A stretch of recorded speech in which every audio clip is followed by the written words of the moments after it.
yeah, that's what I honestly believe, because I understood when I started learning our language, where it put a whole new lens and a whole new perspective. And it's interesting because like I grew up in the culture, right? So I grew Mhm. up going to ceremonies and powwows and, living within a 100% all Lakota community. But even though I grew up in that setting, I really didn't understand the true meaning of what it meant to be Lakota until I started learning Lakota language. And then when I started having Lakota thought process, that's when I was like, oh, I get it now. I understand it.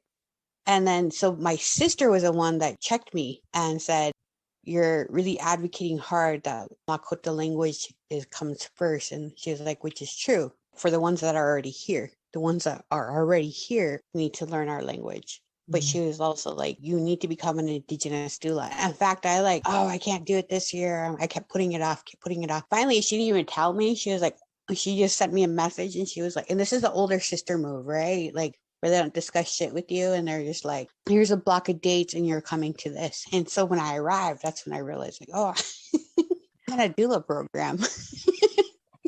That's funny. And right, I mean, but Here you that's like an go. older, yeah, that's an older sister move. Like that's Yeah, totally an old, totally. yeah, a little sister would never pull that, like ever. So I went through the training and I was really intimidated by it because I have never seen female or feminine power before, and just really understanding how oppressed we were and how body autonomy didn't exist anymore.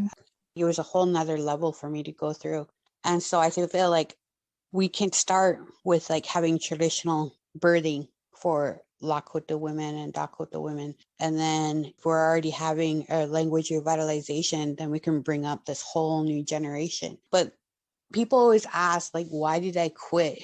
Why did I stop being a Lakota language teacher full time? And the reality is I couldn't look at my students and inspire them to be Lakota and inspire them to speak our language and to walk Lakowichoch and not have them have a world to walk on.